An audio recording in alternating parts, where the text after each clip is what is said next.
Everyone, Happy New Year, of course. Appreciate everyone making themselves available today.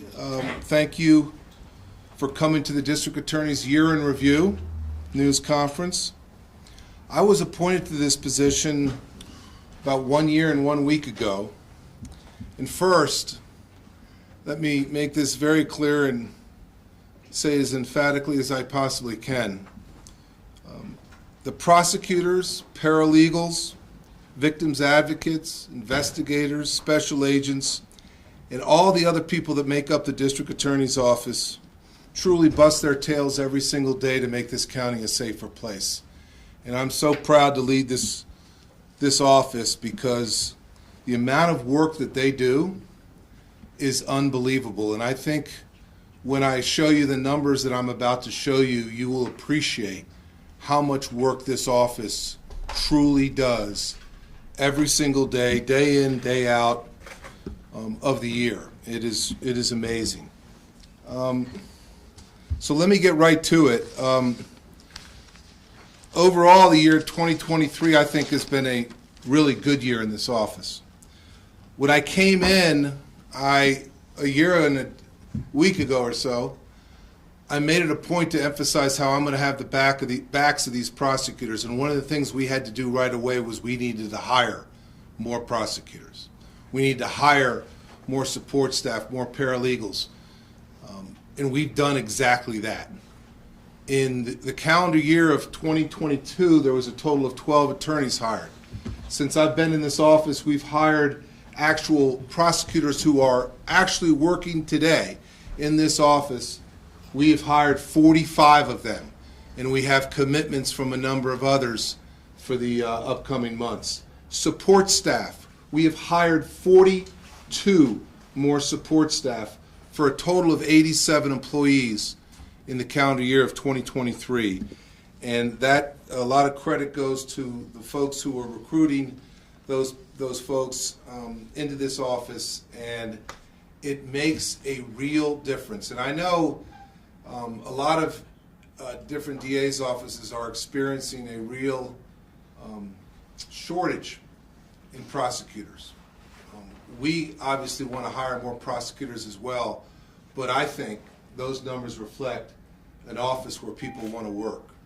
And I think that says a lot about the people that work here as well. And why is it so important that we have more prosecutors? Because caseloads. So in 2022, we had a conviction rate of 57.9% on felonies. In 2023, that's jumped more than 10%. Misdemeanors were now up to 81% as far as conviction rate. And here's something that's truly remarkable, I believe. In 2022, the number of felony trials we did was a total of 57.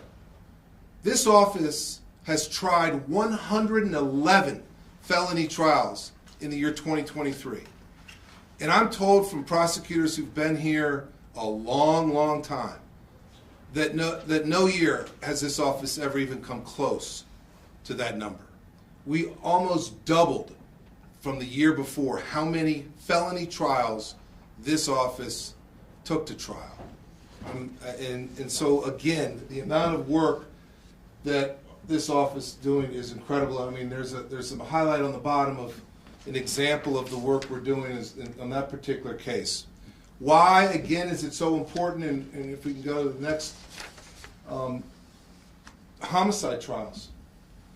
We have a conviction rate of 70% on homicide trials. Cases that go to trial are not the easy ones. They're the hard ones. And we have a 70% conviction rate in this last year. We've also opened up 110 new homicide cases in 2023. So I also said, as you all will remember a year ago, that I also wanted to be in the courtroom. And I've had the unique honor and pleasure of prosecuting a couple of cases with some amazing prosecutors in themselves, involved in the Special Victims Unit, the SVU unit. We convicted Danny Aldaz, which a case I participated in, and he was sentenced to 57 years in prison. We just convicted Ms. Cespedes who is facing up to 34 years in prison. And I want a special shout out to our Special Victims Unit. In 2023, they prosecuted 37 trials. They had 37 trials just in our Special Victims Unit. That is an incredible number. One prosecutor was actually involved in 13 of those trials within a 1-year period of time. That is an amazing work. That's an amazing amount of work, and the results speak for themselves. This office by no means is slowing down, though. The District Attorney's Office has opened 14,000 cases. 14,000 cases in 2023. 7,500 felony cases and close to 6,000 misdemeanor cases. Juvenile crimes. Juvenile crimes has gone up from 2022, where there was 568 cases opened, to now 781, and so unfortunate, 268 of those cases involve a firearm. The Sexual Assault Kit Division, or the Cold Case Division in our office, has done amazing work as well. These, as you recall, there was a backlog back in 2018 of 5,300 cases. That backlog is now down to 300, is what I'm told. Amazing work again. This last year we've indicted 16 new people for cold cases, and resulting in guilty determinations in 12 of them. 2 of them were actually convicted at trial. Those are extremely difficult cases, and I'm so proud of that division for the work that they've done as well. We have done a lot of work when it comes to what we call the CSU unit. That's our Crime Strategies unit. We've used them to the fullest extent we possibly can. They do amazing work. They are our special agents. They are sworn law enforcement officers who work with law enforcement, APD, and BCSO on a number of different things, and are available to all of our prosecutors to further investigations as well. As you know, the legislature and the governor's office last year gave a lot of money, and it's being channeled through this office actually, for warrant roundups. And CSU agents alone in the year 2023 have arrested 58 individuals. The warrant roundup overall has resulted in 293 arrests, including 727 warrants cleared. Now, it's important to realize that we are obviously focused on the most violent people in the community, and this is borne out in the numbers. Some of those, 21 of the people that we picked up between CSU, BCSO, and APD were wanted for murder. I think that's a significant number, and I think we certainly appreciate the governor and the legislature helping us out with the funding for that. Pretrial detention. Pretrial detention has always been a very big issue since I've been here, and it was right before I got here, and it continues to be an extremely important issue for us because we want to do everything we can to keep violent individuals who are charged with violent crimes behind bars for the safety of the community while pending trial. If you look at pretrial, we have filed more, and our success rate is 10% or 9% better than what it was a year ago. And I think that is very, very significant because that goes directly to the safety of our community. Because if they are incarcerated, these violent folks who have shown a propensity to commit violence in the past are now charged with a new violent crime. If they're incarcerated while waiting trial, they're not able to be out there committing further crimes. Next is HIDA, high-intensity drug trafficking areas.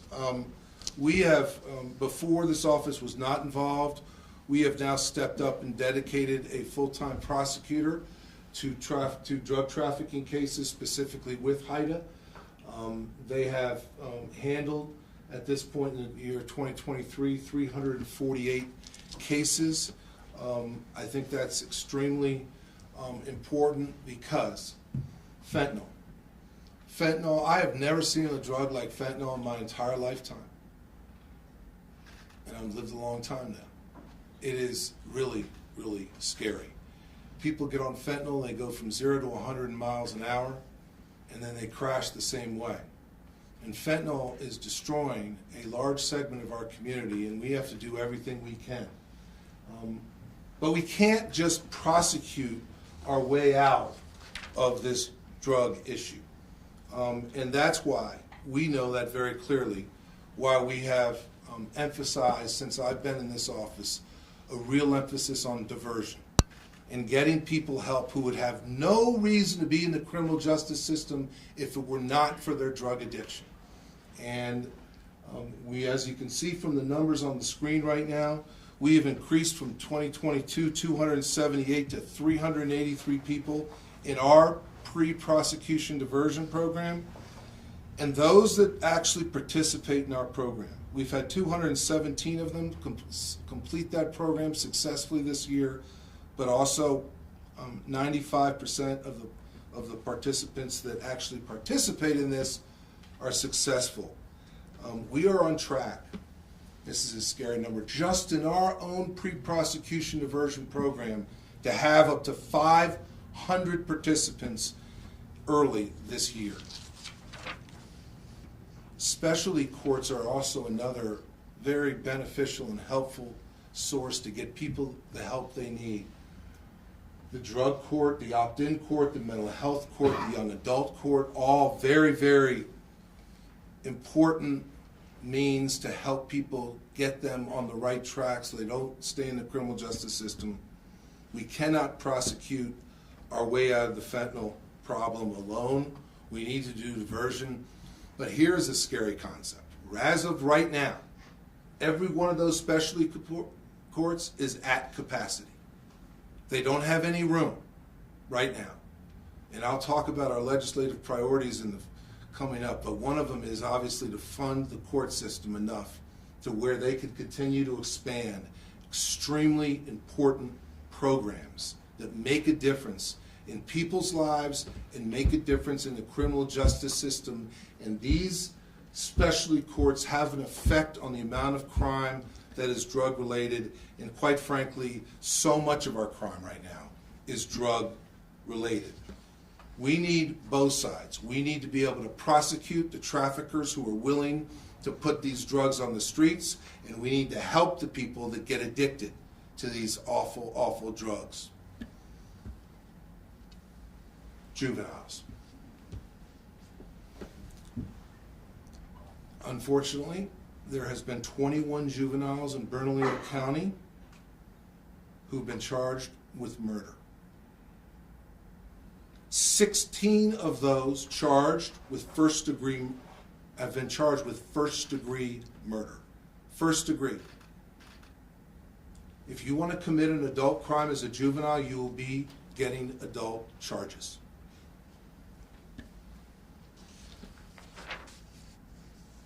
Today, I am letting the community know that, effective just last week, there's a new policy in our office when it comes to juveniles with guns, because we have to have consequences, but we have to find out where these guns are coming from. There's far too many juveniles getting access to firearms and doing crazy, crazy stuff, shooting indiscriminately. So, effective last week, it is the policy of the district attorney's office. Before any plea discussions even begin for a juvenile who has committed a felon with a gun, the child will be required to tell us where they got the gun from. In other words, we have to get a hold of the people who are distributing these guns. Whether or not it be another juvenile, whether or not it be on the dark web where they go on an app and they find a gun, I'm told by folks that guns are so accessible that a juvenile can get a firearm within 1 hour in this town. He decides he wants a gun, it takes him literally about an hour. That's unacceptable at every level. This office is committed 110% to finding out where these guns are coming from. And that's why we're going to tell every juvenile and every juvenile defense attorney, we're not even going to enter into plea discussions until you tell us where the gun came from. And then we'll do an investigation, and we'll find, together with law enforcement, and we'll try and find the source of that gun. And if it leads to other sources of other guns, we'll continue that investigation until we know that we're doing everything we can to keep guns out of kids, of students, of juveniles' hands. It wasn't too long ago, it seems like. Seems like it was yesterday, but I announced a zero tolerance policy when it comes to guns on school campuses. In other words, there is a zero tolerance. If you have a gun on campus, I don't care if you're 14 years old or 40 years old. We will ask for an arrest warrant, you will be arrested, and you will be prosecuted to the full extent of the law.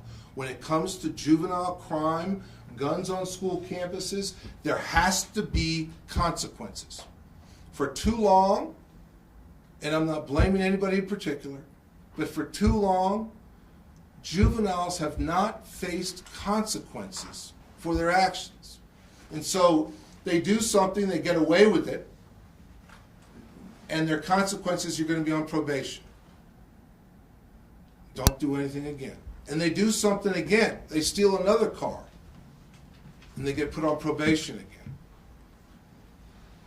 And then unfortunately, when they get everybody's attention is when they use a gun in a crime and someone is hurt and there's so many victims out there. Unacceptable.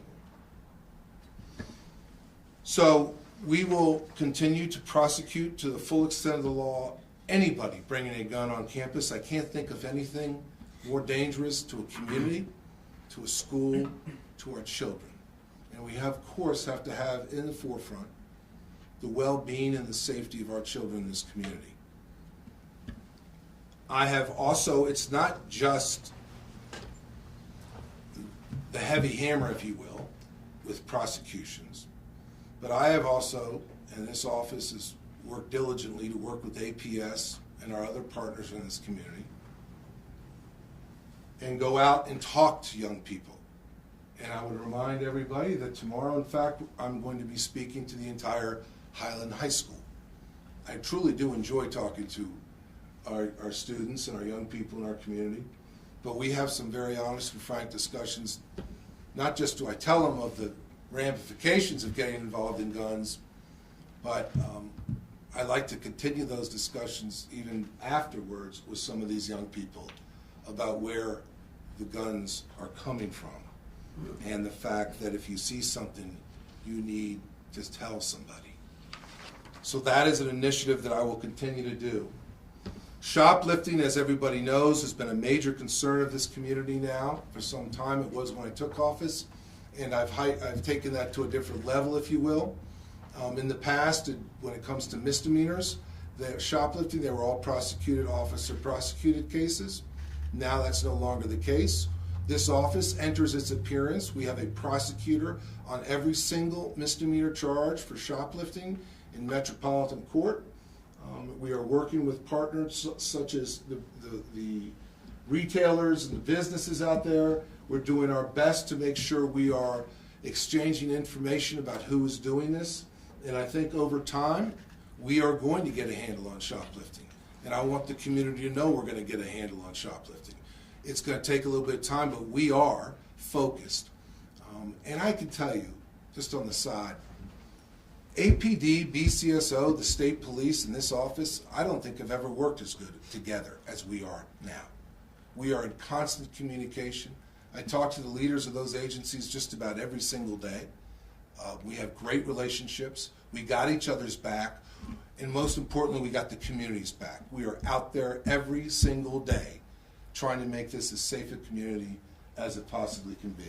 So when it comes to shoplifting, there was also a new law passed by the legislature that we are actually putting into place in this office. I have already talked about the previous misdemeanor issues, and we only had a 15% rate back in 2022. and it's too early to tell now what our conviction rate will be with our prosecutors involved. However, the new law, the organized retail crime law, which define a couple of new charges, including aggravated shoplifting, aggregated shoplifting, and organized retail crime. We have charged someone, aggravated shoplifting is bringing in some type of deadly weapon to the scene when you decide you want to shoplift. We've charged that 22 times already in Bernalillo County this year, and that law only took effect in July 1st, or maybe late June, but right around there. We have now charged 43 people with aggravated shoplifting. That is the aggregation of misdemeanor cases, adding them up, and now charging them as a felony so that we can get more possible penalties against the actual shoplifters. Organized crime, organized retail crime, we have now charged 6 different cases in our office on that. That is where there's actually a criminal enterprise going on, where people are doing the stealing, then giving them off to a fence who's actually either putting them on the internet or selling the goods in some other way.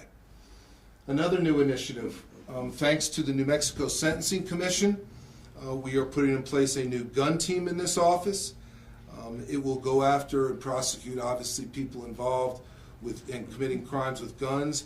And this specific gun team will be focusing on 18 to 25-year-olds. It's not just juveniles up to 18, but obviously also this younger population who somehow want to glorify these guns and think it's so cool to be out there with a gun and post on social media pictures of themselves with guns, and then go ahead and get all the likes and think, well, we ought to take it to the next level. We are going to focus on the young people in this community who are using guns to commit crimes and ruin lives. There's also the domestic violence team. We've just started this up as well. Of course, we have so many domestic violence cases in this community, and we will continue to prosecute them in a full, forceful way with the number of attorneys that we have assigned to that already. But we also, thanks to the city of Albuquerque, have a specialized team now that we're developing that's going to focus on those challenging domestic cases, the domestic violence cases. And I can think of several that this office has prosecuted recently, where we have a victim who may not be cooperative for a number of reasons, but for some reason this offender continues, and what we believe, to continue to get away with domestic violence. And so we are going to put an emphasis on those kinds of defendants to make sure we prosecute them and hold them accountable under the rule of law. We're also going to focus on doing what we can to make sure red flag laws are available and taking guns out of people that are an extreme risk to hurting themselves or others in our community. Lastly, I want to talk a little bit about our legislative priorities coming up right before the session. The way to sum it up is funding, funding, and funding. I want to keep hiring prosecutors. In fact, I am continuing to hire prosecutors, because when you have a reduced caseload, and when I came in here, in this office, we had homicide prosecutors who had more than 50 cases apiece. That number is down to 24. We have general crimes attorneys who had unbelievable, and that division does a phenomenal job as well. But some of them in the hundreds, in the 100 level. That's been reduced as well. The reason it's so important to continue to give the district attorney's office more funding is because with more funding, we are going to hire more prosecutors. With more prosecutors, they're going to be better prepared. We just did more trials than this office has ever done. I want to keep that going, because we have to hold people accountable. And at the end of the day, that's the way we do it. We bring them to justice under the rule of law. Prosecutors are better prepared when they have less cases that they have to work. It's a simple equation. And then the justice system works, because it's not always about conviction rate that shows the success of this office. It is also about presenting a really good case with good witnesses, good evidence, and let the jury decide, not guilty or guilty. And at the end of the day, that's doing justice. So the better we can do that, the more justice we're going to get in our community, and that's going to require more funding. And it's not just us. It's not just the DA's office. It's everybody in our criminal justice system. Obviously, we support whatever funding law enforcement needs to get the job done. We also support the public defender's office's requests, because it takes all of us to work together to have a criminal justice system that works. And I just pointed out the specialty courts. There's an example of why we have to get more funding to the courts when they need it, because there is a real issue out there that I'm afraid the fentanyl, in about 3 or 4 months, if we continue to have every court at capacity, and eventually we may reach capacity, when that happens, where is anybody going to go to get help? You can't arrest your way out of that issue. So funding, funding, and funding.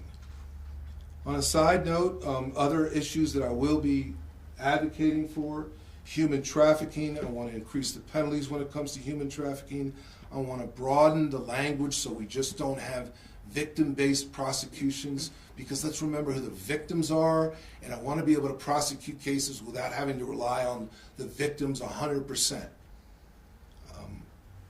We need to add it also to the racketeering statute. Drug trafficking. If you're trafficking drugs, and so many of the homicides that come across my desk over the last year I have seen are one drug rip or another, one drug dealer trying to rip off another, and they have guns on. And that's why it goes from a drug transaction to a homicide. And we should be doing everything we can to hold people who bring guns to a drug traffic deal even more accountable. There should be increased penalties for drug trafficking with firearms. So, as you can see, I gave you a lot of numbers just now about what the office has done. And I wanted to be very clear to the community. Since I got here 1 year and 1 week ago, this crime issue is by no means something we need to be doing a victory dance around. But I think things are getting better. And I say that because of the things we've put in place. I say that because of the focus that law enforcement has had when it comes to crime. I say that because of the way we're all working together. I say that because we can go into court now and know that we can hold people accountable because we're going to present the best possible case we can to a jury. This office is making a huge difference. And I'm so thankful to each and every one of them that work here. As I already mentioned, the kind of work we're doing is really quite remarkable. Do we have still an unacceptable crime level in Albuquerque? Absolutely yes. But is it getting better? Violent crime is down. Homicides are down by 20%. Yeah, it's a problem out there, but it's getting better, and I want the community to know that. And I also just one last time want to say thank you to our law enforcement partners.